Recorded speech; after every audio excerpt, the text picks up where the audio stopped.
30টা সেলাই মেশিন আমরা দিয়েছি, হয়তো আরও 8-10টা সেলাই মেশিন আমাদের পরবর্তী প্রজেক্টে যাবে। তো এটা পুরোটা হচ্ছে স্যারের ব্যক্তিগত প্রজেক্ট। স্যারের প্রজেক্ট থেকেই আমরা মূলত এই গ্রামে যে মহিলারা আছে যারা অসহায় বা দেখা যাচ্ছে তারা ইনকাম করার কোনো সুযোগ নেই, তো আমরা আশা করবো যে মহিলারা যাতে এই সেলাই মেশিনটা দিয়ে তাদের কিছুটা হলেও তাদের স্বাবলম্বী হয়ে নিজেরা কিছু ইনকাম করতে পারে, এই উদ্দেশ্যকে সামনে রেখেই মূলত আমাদের এই সেলাই মেশিনগুলো দেওয়া।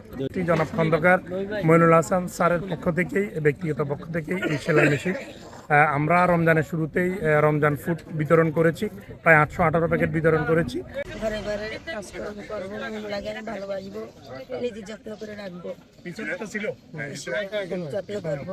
একটু ঘুরতে থাকবো, বাইরে এমনি তো ঘরে থাকতো সারাক্ষণ, বাইরে বের মতো তো ইয়ে আসছিল না। এখন তো উপকার হলো, ওই বাইরে হুইল চেয়ারটা দিছে, এটা দিয়ে আর ছেলেটা ঘুরতে দেখতে থাকবো, সাইডের মধ্যে আগে কি হুইল চেয়ার ঠিক আছে ঘরে থাকতো সারাক্ষণ। উপকার হইলেও দোয়া করি বাইলাই আল্লাহ জানে এইসব মানবিক কাজ আরও করতে পারে।